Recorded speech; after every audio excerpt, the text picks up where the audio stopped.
Boa noite, irmãos. Eu queria ler um trecho da palavra. O amor seja verdadeiro. Romanos 12, tá, queridos? Detestai o mal, apegando-vos ao bem, amai-vos cordialmente uns aos outros com amor fraternal, preferindo-vos em honra uns aos outros. No zelo não sejais remissos, sejam fervorosos de espírito, servindo ao Senhor. Alegrai-vos na esperança, sejam pacientes na tribulação, e na oração sejamos perseverantes. Compartilhai as necessidades dos santos, praticai a hospitalidade, abençoai aos que vos perseguem, abençoai e não amaldiçoeis. Alegrai-vos com os que se alegram, chorai com os que choram, tenham o mesmo sentimento uns para com os outros, em lugar de ser desorgulhosos, condescendei com o que é humilde. Não sejamos sábios aos nossos próprios olhos, não venhamos a tomar o mal a ninguém, mal por mal, que possamos nos esforçar para fazer o bem perante todos os homens.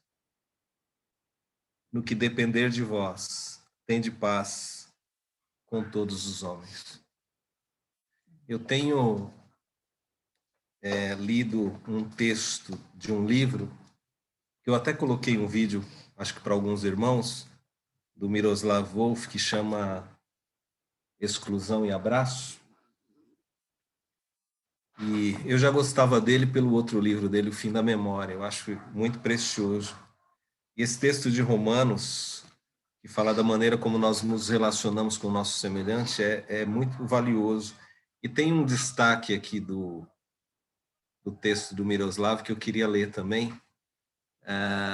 E ele diz assim: enormes problemas acontecem quando nós excluímos o nosso inimigo, entre aspas, né, da comunidade dos seres humanos.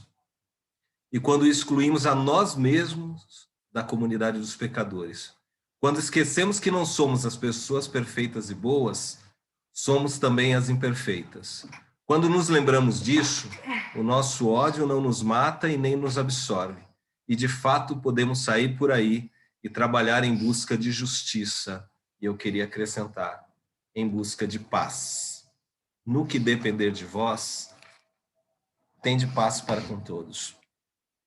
Em dias como os que nós estamos vivendo, em que o incentivo sempre é o atrito, o conflito, o belicismo, a ideia de você lembrar do ensino da palavra, ainda mais um texto como Romanos, nos inspirando e nos estimulando à busca da paz, mesmo que isso faça com que nós sejamos rotulados de pessoas sangue de barata, ou como se nós fôssemos pessoas que não nos importamos, os rótulos que virão não importa.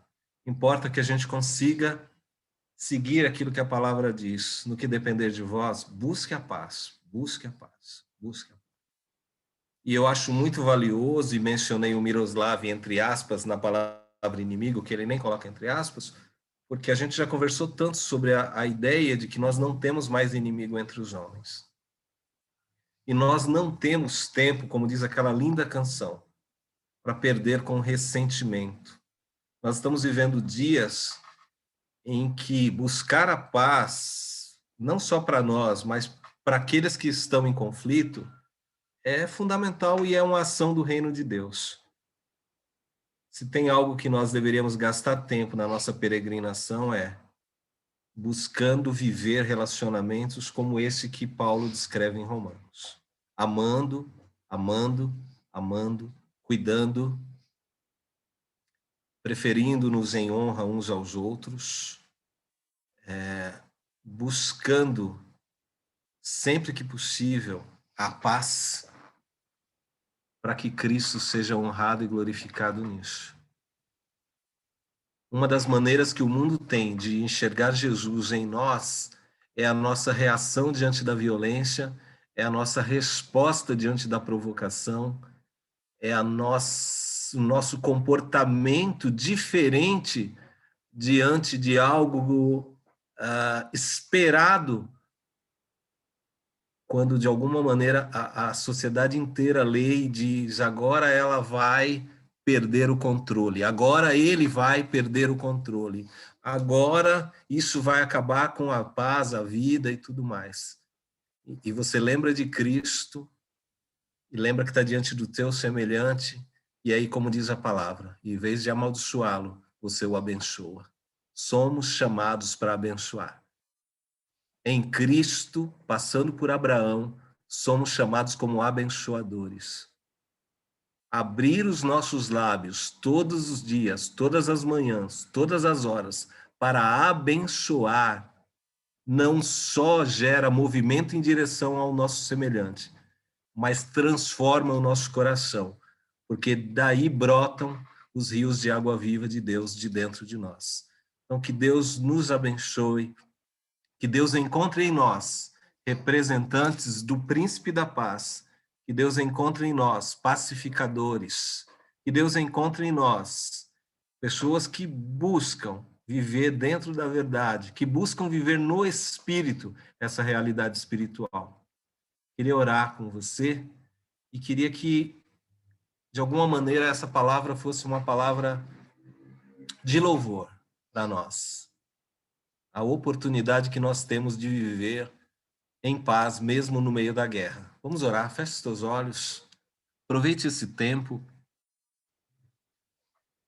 aproveite esse momento precioso.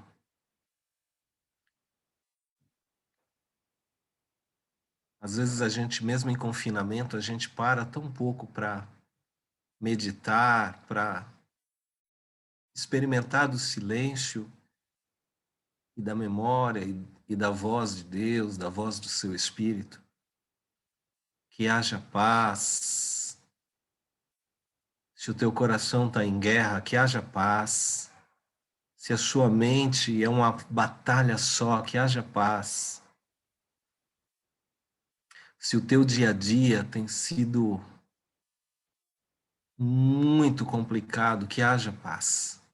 Que haja paz no teu coração, que haja paz nos teus relacionamentos, que haja paz de você com você mesmo, que a sua alma se assossegue na paz do Senhor e que a graça dele venha nos revestir nesse tempo em que nós vamos adorá-lo através do nosso culto, dos nossos cânticos. Que haja paz. Deus, que haja paz. Que haja paz nos nossos corações, que haja paz na nossa cidade, que haja paz entre os homens, mas acima de tudo, Senhor, que nós sejamos portadores, Senhor, da paz e não da guerra. Que nós sejamos portadores da palavra, Senhor, que gera esperança. Ainda que isso incomode esse ambiente, Senhor. Ainda que isso gere algum tipo de escândalo para esse mundo, mas que nos nossos lábios haja uma palavra de paz. Que haja uma palavra de denúncia quando necessário, mas que nas relações que haja o Espírito de Cristo pacificando todos os dias e que isso possa honrar Jesus Cristo, que é merecedor de receber todo o louvor, toda a honra e toda a glória. Obrigado, Senhor. Recebe o nosso louvor, recebe acima de tudo os nossos corações, Pai. Em nome de Jesus. Amém, Senhor.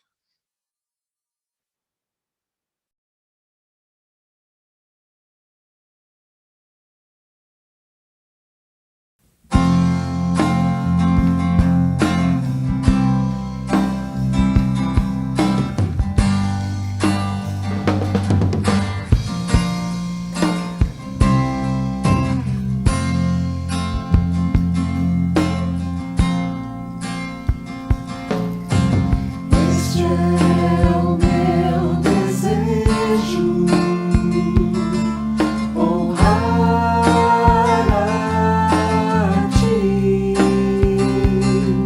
com toda a minha força, te exaltar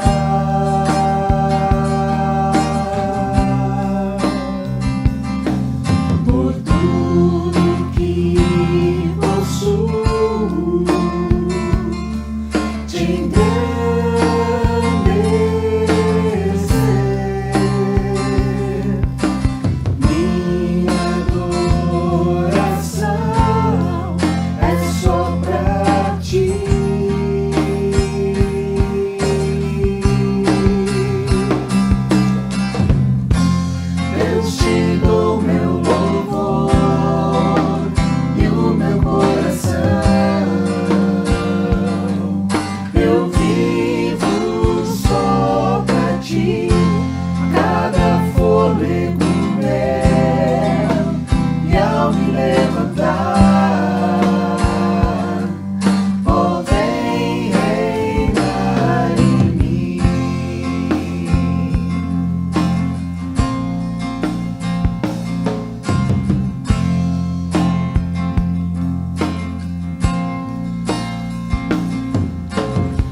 vazio que só tu podes encher, uma tormenta que só tu podes acalmar. Sedento estou, Senhor, por conhecer-te mais e beber do rio que flui diante de ti. Quero amar-te com o mais profundo amor. Achega-te, ó Cristo, e abraça-me. Quero amar-te com tudo que existe em meu ser, mais do que tenho te amado. Quero te amar com o mais profundo amor.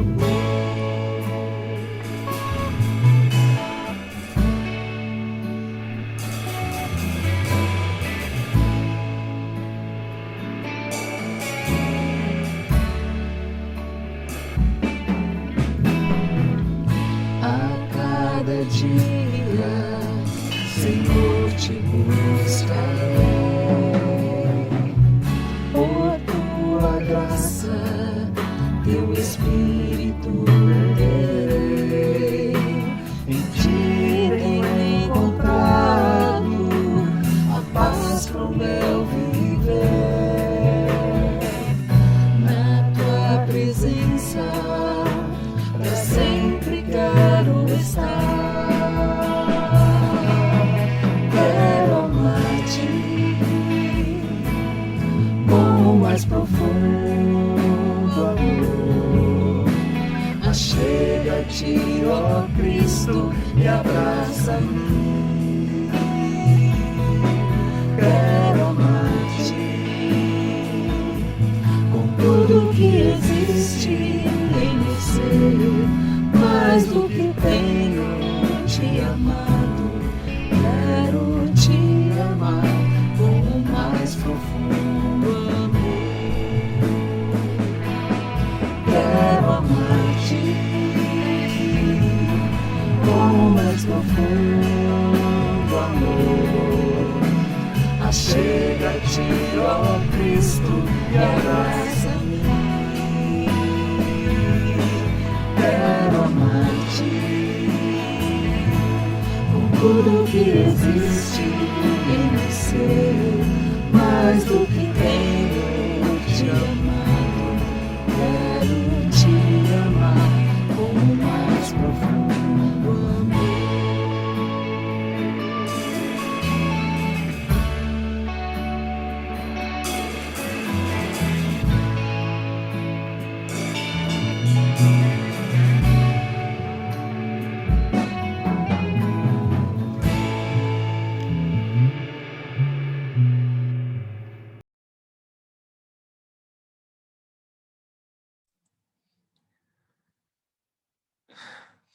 Que o Senhor atenda essa oração cantada e nos faça amar Ele mais ainda todos os dias da nossa vida. E a gente faz isso também quando a gente lembra de agradecer por tudo aquilo que Ele é e tudo aquilo que Ele tem sido, tudo aquilo que Ele tem feito nas nossas vidas. E eu queria fazer esse convite para você, aproveitar esse momento de gratidão e contar aquilo que o Senhor tem feito, aquilo que você tem visto, né? O que você gostaria de agradecer, meu irmão? Solta o teu coração e faça isso.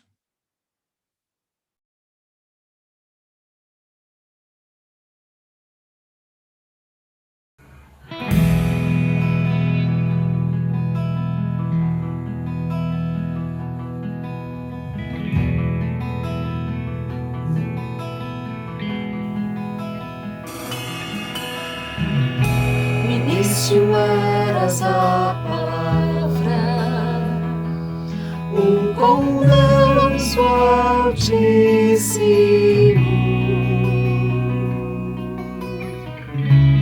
O mistério de tua glória Cristo em ti se revelou. Oh, quão lindo esse nome é! Oh, quão lindo esse nome é! O nome de Jesus, meu Rei. Oh, quão lindo esse nome é! Maior que tudo Ele é. Oh, quão lindo esse nome é! O nome de Jesus.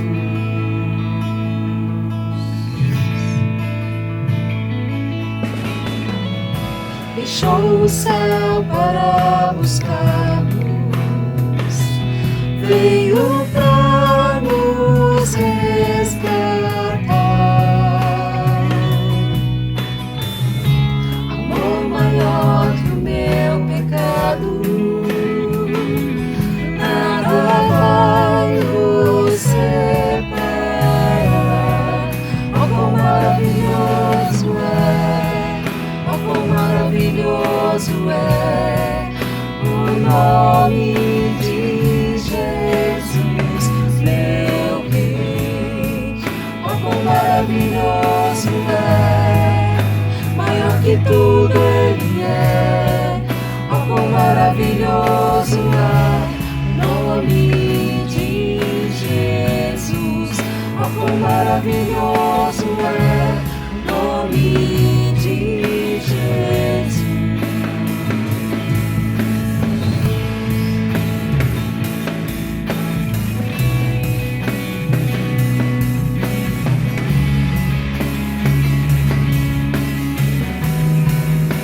A morte venceste, o véu tu rompeste, a tumba vazia agora está. O céu te adora, proclama tua glória, pois ressuscitaste, vivo estás. És invencível, inigualável, hoje pra sempre reinarás. Teu é o reino, tua é a glória, acima de todo nome estás. Poderoso esse nome é, poderoso esse nome é, o nome de Jesus, meu Rei. Poderoso esse nome é, mais forte que tudo é. Poderoso esse nome é, nome de Jesus. És invencível, inigualável, hoje pra sempre reinarás. Teu é o reino, tua é a glória, acima de todo nome estás. Poderoso esse nome é, poderoso esse nome é, o nome de Jesus, meu Rei. Poderoso esse nome é, mais forte que tudo é. Poderoso esse nome é, nome de Jesus. Poderoso esse nome é, nome de Jesus. Poderoso esse nome é, nome de Jesus.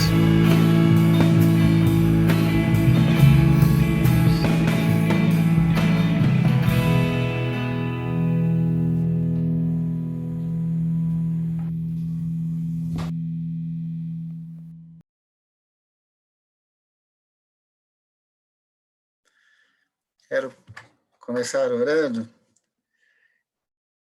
Deus, nosso Pai, eu te agradeço, Senhor, pela nossa comunidade, por esses irmãos. Te agradeço, Senhor, pela oportunidade de estarmos juntos. E te clamo, Senhor, que a tua palavra flua entre nós, Senhor. A responsabilidade é minha agora de transmitir a tua palavra, que haja iluminação das nossas mentes, ó Senhor, apesar de mim, ó Senhor Jesus. Que o Senhor perdoe, Senhor, e que eu não atrapalhe, Senhor, aquilo que o Senhor quer falar com seus filhos e comigo também. No nome de Jesus eu te peço. Amém. Eu queria conversar com vocês sobre esse texto. Deixa eu diminuir aqui.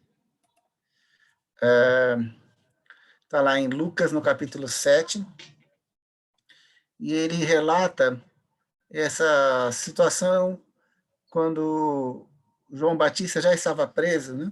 Vamos ver. Todas essas coisas foram referidas a João pelos seus discípulos. E João, chamando 2 deles, enviou-os ao Senhor para perguntar: És tu aquele que estava para vir, ou havemos de esperar outro? Quando os homens chegaram junto dele, disseram: João Batista enviou-nos para te perguntar: és tu aquele que estava para vir, ou esperaremos outro?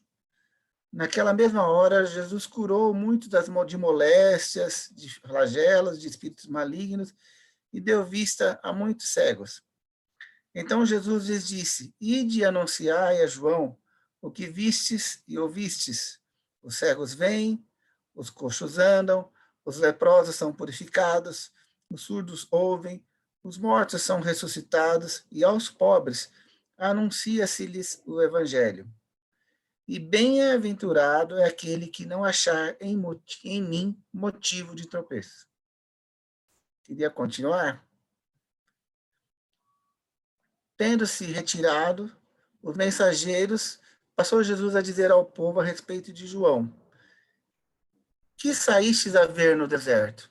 Um caniço agitado pelo vento? Um caniço agitado pelo vento? Que saístes a ver?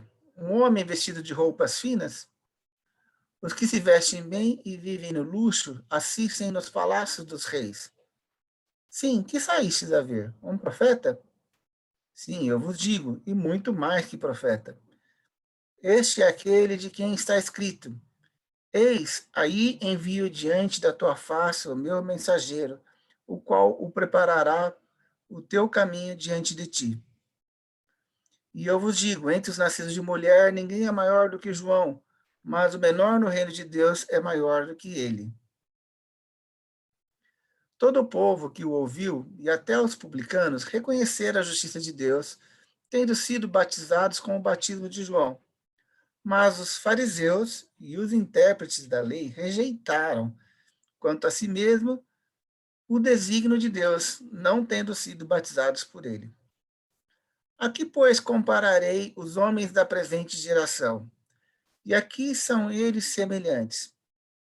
São semelhantes a meninos que, sentados na praça, gritam uns para os outros: Nós vos tocamos flauta e não dançastes, entoamos lamentações e não chorastes.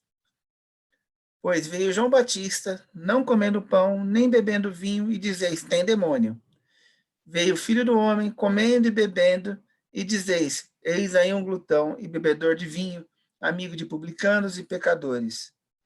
Mas a sabedoria é justificada por todos os seus filhos. É um texto longo. Só para contextualizar, uma expressão que eu queria explorar com vocês, que Jesus colocou no centro, mas já digo o que é. Vamos só relembrar o que a gente leu. João já estava preso, né? João foi aquele que foi preso porque ele denunciava Herodes e disse que ele tinha casado com a esposa do irmão. Isso gerou um desconforto tal que a sogra quer dizer, a esposa de Herodes pediu a cabeça de João Batista. Já pulei, né? Isso já foi a morte de João Batista. Mas antes ele estava preso por conta disso. E no momento de prisão, João Batista deu aquela vacilada, né? Ficou em dúvida. Manda perguntar para esse cara que eu apresentei como o cordeiro que tira o pecado do mundo, que eu não era digno de desatar as amarras, se é ele mesmo. Será que eu não me confundi? E aí, Jesus, vendo os discípulos que com essa pergunta, é você mesmo ou a gente tem que esperar outro? Aí ele curou muitos enfermos, expulsou demônios, libertou e falou, olha, os cegos vêm, né? Os paralíticos andam, os surdos ouvem, os leprosos são curados, os mortos são ressuscitados. Diz isso para João Batista. Mas o que foi pesado que Jesus falou, olha, bem-aventurado é quem não se escandaliza de mim. Eu estava lendo hoje, e alguns autores entendem que, de fato, a palavra que Jesus disse ali foi direcionada, em parte, para João Batista, sim.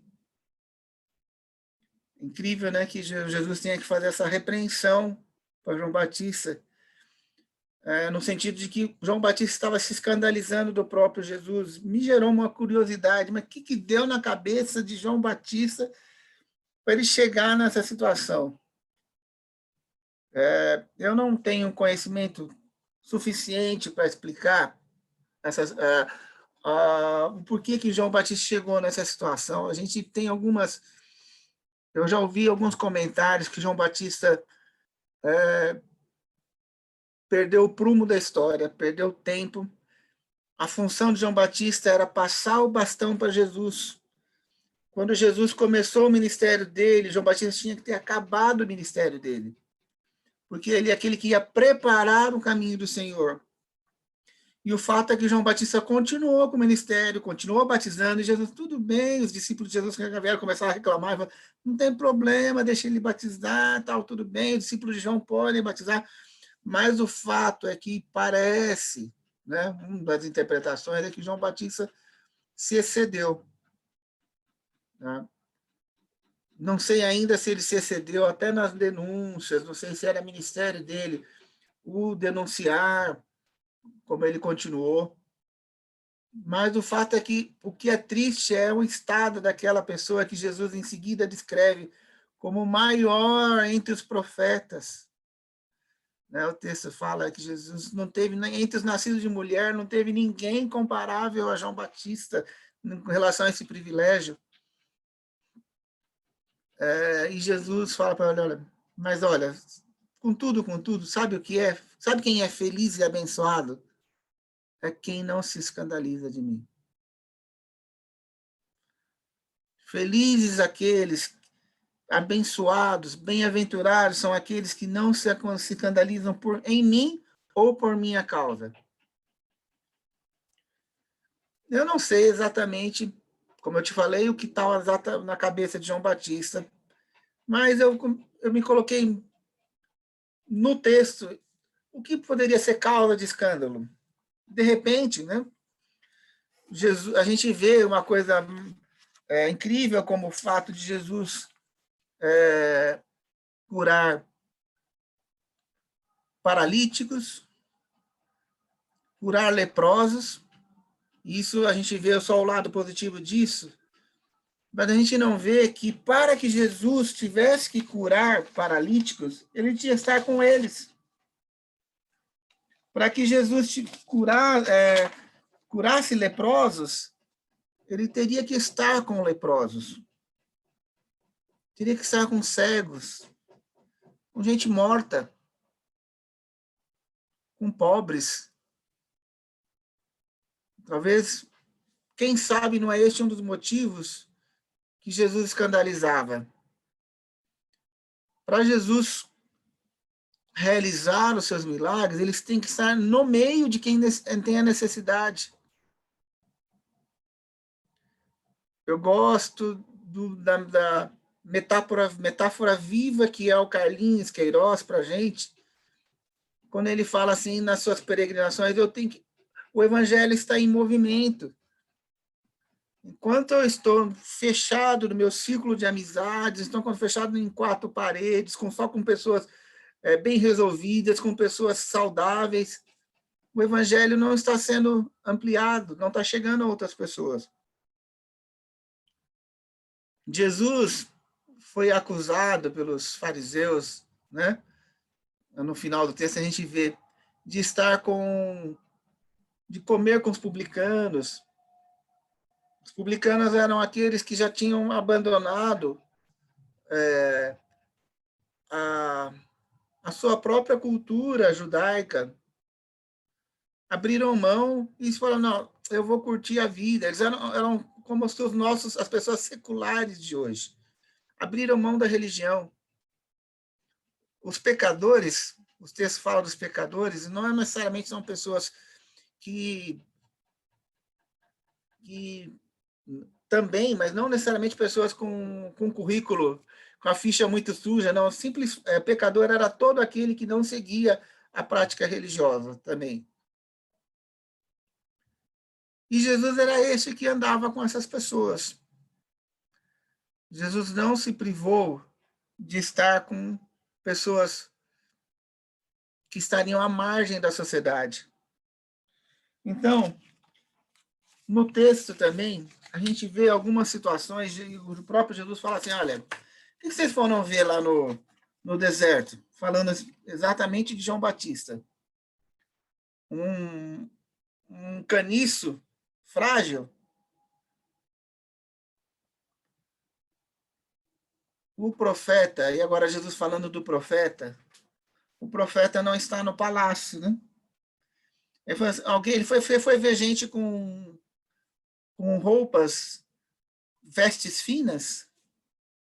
Não, você foi ver alguém vestido de tecido cru, nada de lã, de seda, de algodão.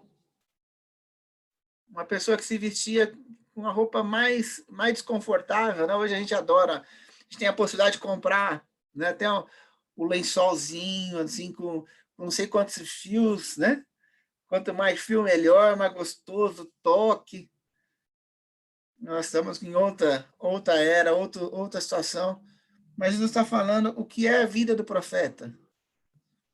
A vida do profeta não é o luxo do palácio. Então, Jesus é colocado tanto nos evangelhos como nas palavras dos apóstolos como uma pedra de tropeço.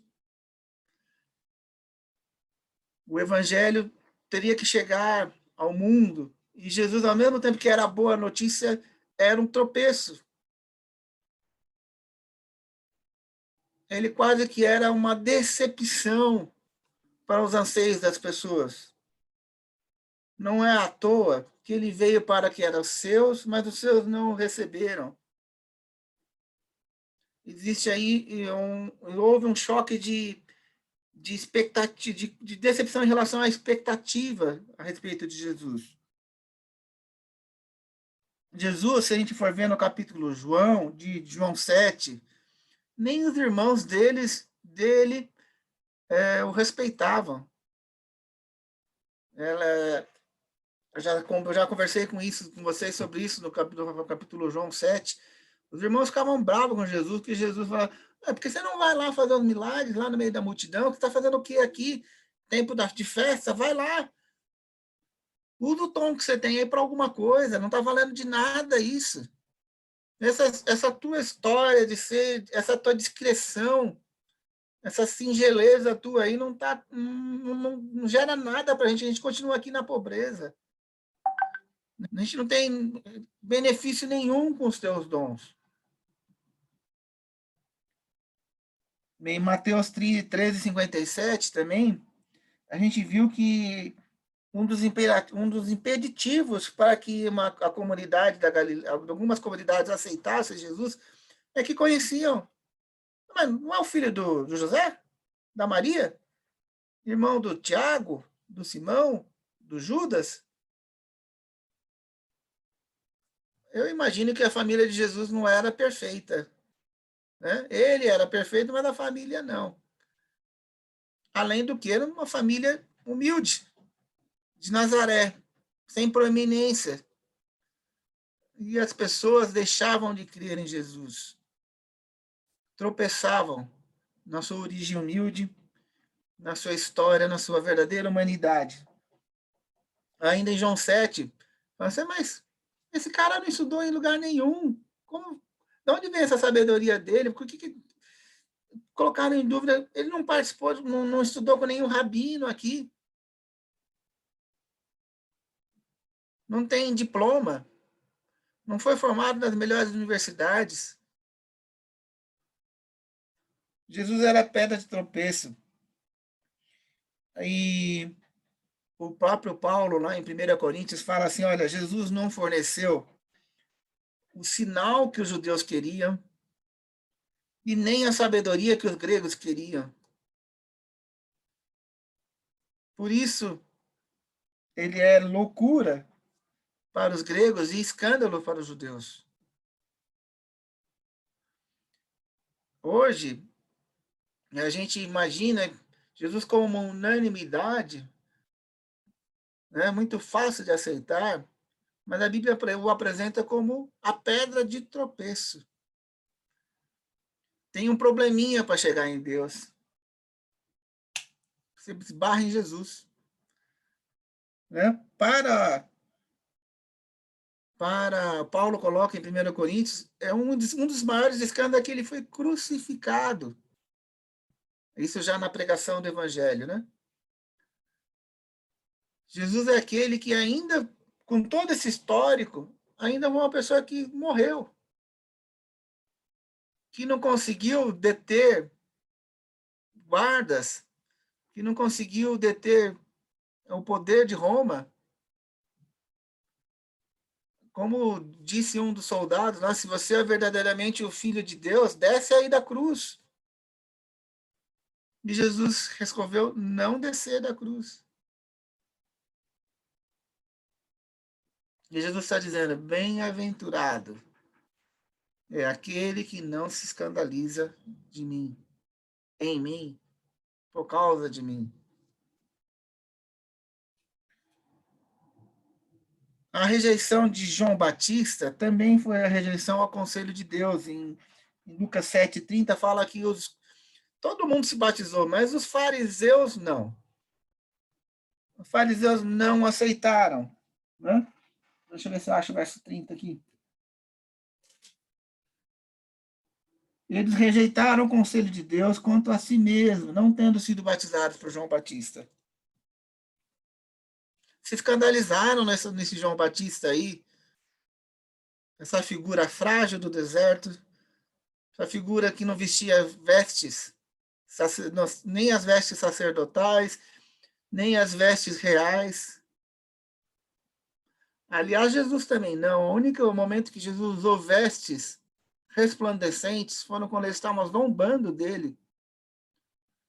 O Herodes colocou Jesus, isso que ele falou que o profeta não veste, o Herodes foi lá, por ironia, colocou em Jesus. Ah, você não é o rei dos judeus?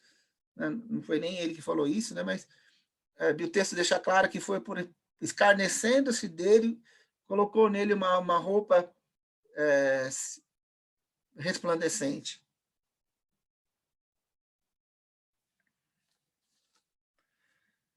Jesus,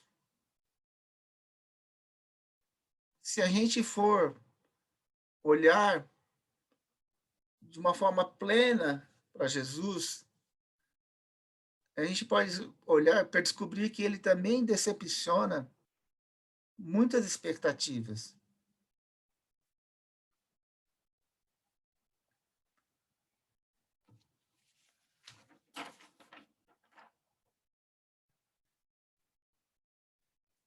O final do texto, Jesus dá uma comparação que eu acho genial para as nossas vidas. Vocês parecem crianças que tocam samba, ninguém dança. Toca bossa nova, ninguém dança. Toca bolero, ninguém dança. Toca música sofrência, ninguém dança. Toca jazz, ninguém dança. Ninguém canta, ninguém está satisfeito com nada. Aí Jesus falou, olha, João Batista não agradou e eu também não agradei. Ambos somos profetas, com estilos diferentes, obviamente. João Batista, o perfil asceta, o perfil religioso moderado, assim, que não comia, não cometia excessos, não bebia. E Jesus, o texto fala que bebia vinho, hein? Não era suco de uva, não, era vinho. Ainda quem acha que é o fruto da vida e tal, mas é muito pouco provável que o que Jesus bebesse fosse uma bebida que não tivesse nem nada de álcool. E aí Jesus falou, olha, não tem jeito. As pessoas não ficam satisfeitas e se tropeçam em mim, nos profetas. Acho que daí que veio que nem Jesus agradou todo mundo, né? Eu quero concluir com 2 lições para que a gente não se escandalize no Cristo e nos seus profetas. E nós temos um desafio, sim, que é o discernimento. Né? A Bíblia fala que pelos frutos a gente conhece. Né? Mas a Bíblia fala também que é pela súplica que a gente recebe. Os textos de 1 Coríntios deixam claro, 1 Coríntios 1, lá, versículo 23 em diante, deixa eu ver se eu acho aqui. Versículo 24 fala assim, ó, mas para os que são chamados, tanto judeus como gregos, pregamos a Cristo, poder de Deus. Versículo 27, mas Deus escolheu as coisas loucas deste mundo para confundir as sábias. 28, Deus escolheu as coisas vis e desprezíveis para aniquilar as que não são, para que ninguém se glorie perante ele. Não se escandalizar no Cristo, nos seus profetas, das suas manifestações na história, que Cristo se revelou no ano 2000, quer dizer, no ano 0, mas se revela hoje no ano 2000. Não se escandalizar na revelação do Cristo hoje requer discernimento, requer avaliar os frutos, requer que frutos que vão comprovar se o Espírito é do Cristo. Amor, né? O fruto do Espírito é o amor. Outro fruto não é o Espírito de Cristo. Mas dentro desse desafio, a gente sabe que também é revelação. Nós precisamos da revelação de Deus para reconhecer o Espírito de Cristo e dos seus profetas. Porque nós podemos hoje desprezar e nos escandalizarmos na manifestação de Cristo.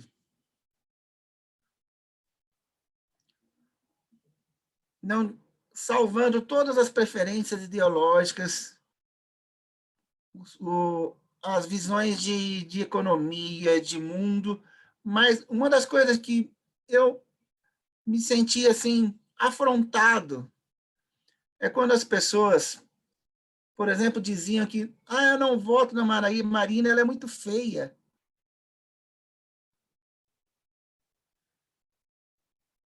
Eu não voto em Ciclano porque ele não tem a postura de um poderoso. É uma figura frágil. Onde está o Espírito de Cristo? Nos que vestem vestes reais?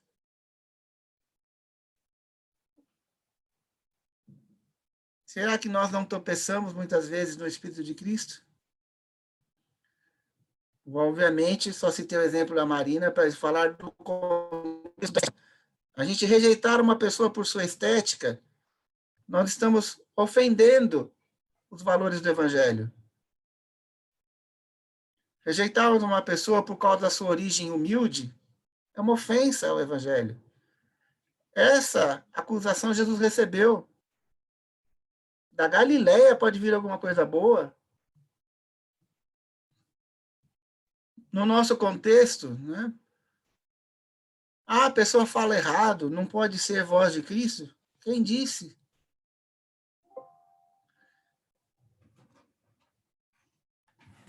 Então, nós temos o desafio de discernir o Cristo, não nos escandalizarmos nele, em suas manifestações e nos seus profetas.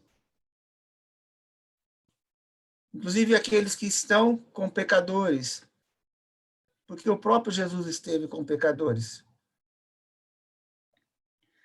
E a outra situação é ter a consciência que também nós estamos, de que nós também somos escândalo com Cristo.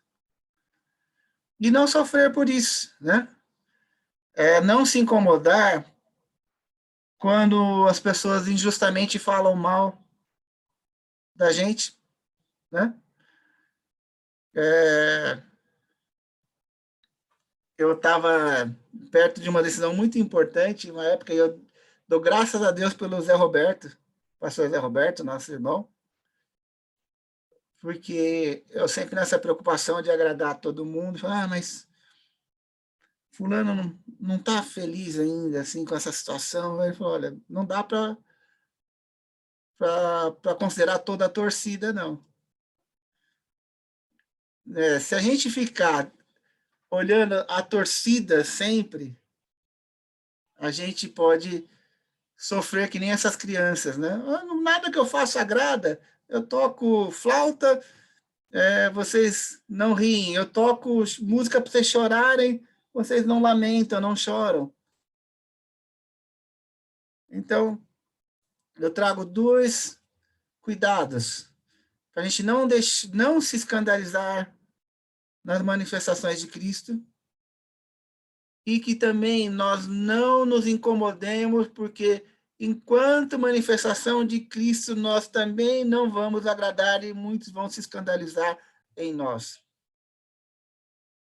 A gente não precisa ficar tentando se defender, se justificando.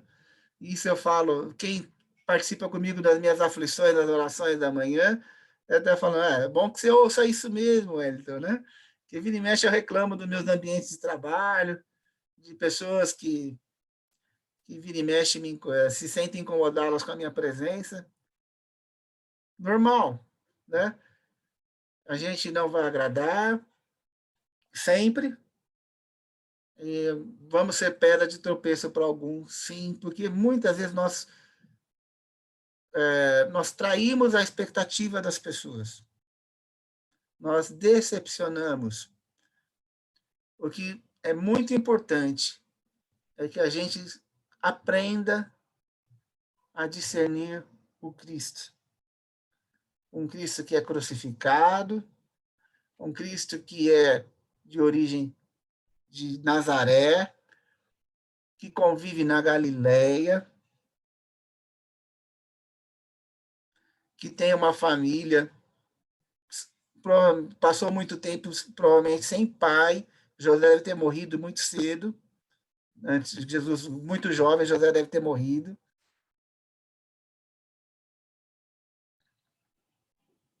Então, Cristo se tornou loucura para gregos e vergonha e escândalo para gente, para judeus. Não será diferente conosco e não será diferente com os seus profetas. Que Deus nos encha de revelação, que a nossa oração seja, Deus, que nós possamos discernir o Cristo em todos os lugares, em todas as suas manifestações. Em nome de Jesus. Amém.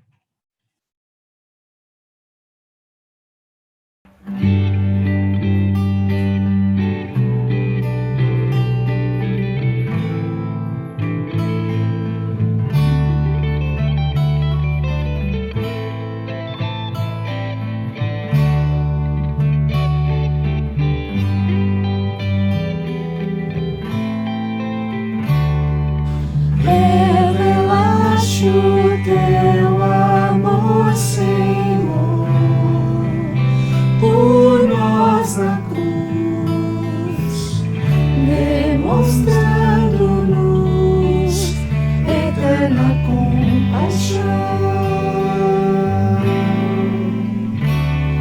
Salvação concede a todo que confia em ti. Jesus, tu és o Deus da nossa redenção. És amável, tu és santo, concedeste o que tens de melhor. És tão doce, compassivo, Cristo vivo, tu és Deus,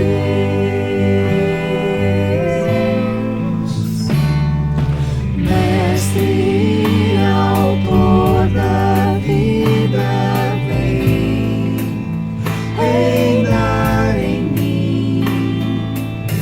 Desejável é tua vontade. Brilhe através de mim o amor, o teu amor, e dá-te em louvor eternamente. És amável,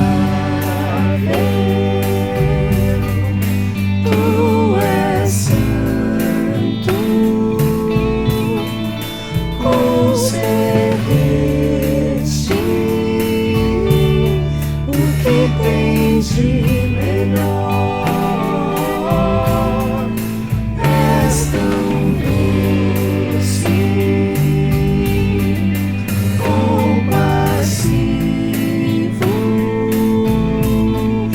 Cristo vivo, tu és Deus, és amável, tu és santo, concedeste o que tens de melhor.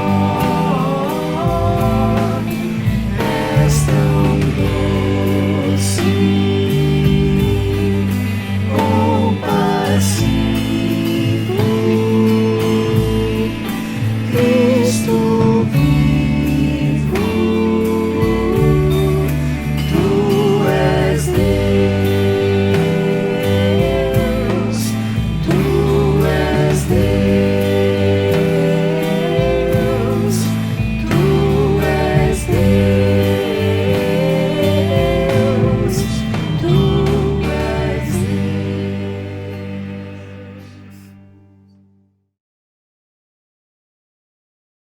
Ó profundidade da riqueza, tanto da sabedoria como do conhecimento de Deus, quão insondáveis são os seus juízos, quão inescrutáveis os seus caminhos.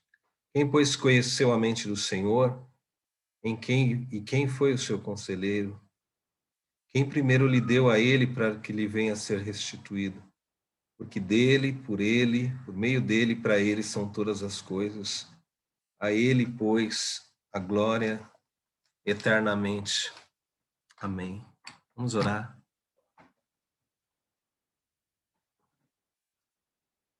Deus, que o Senhor continue a andar sobre a face da terra pelo impulso do Teu Espírito Santo, mas em muitos momentos vestindo a nossa carne, Senhor, da maneira como foi pregado, Senhor. Que de alguma maneira o Senhor seja visto E que se houver escândalo, que seja por causa do reino, Senhor. Se houver algum tipo de impacto, seja por conta da presença de Jesus Cristo nas nossas vidas, que nós tenhamos a capacidade de discernir também, em todos os momentos, quando o Senhor fala, quando o Senhor mostra, quando o Senhor nos corrige, quando o Senhor nos incentiva, que nós possamos ver o Senhor todos os dias, todos os momentos, de alguma maneira, sempre presente. Saber que o Senhor é conosco, Pai, não basta. Precisamos também ser contigo, Deus. E que a tua palavra possa nos inspirar a, de alguma maneira, ver o Senhor na simplicidade, ver o Senhor na criação, ver o Senhor nas vestes simples, ver o Senhor nas palavras simples, ver o Senhor nas atitudes simples. Que haja em nós um coração sempre submisso a Ti, Pai, e que a Tua palavra alcance transformação para as nossas mentes, em nome de Jesus Cristo. E que a graça do nosso Senhor Deus, nosso Senhor Jesus Cristo, o amor de Deus,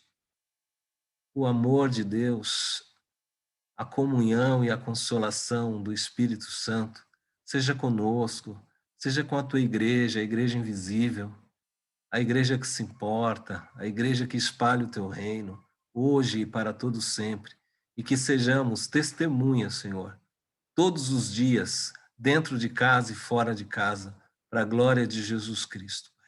Amém, Senhor. Amém. Amém, irmãos.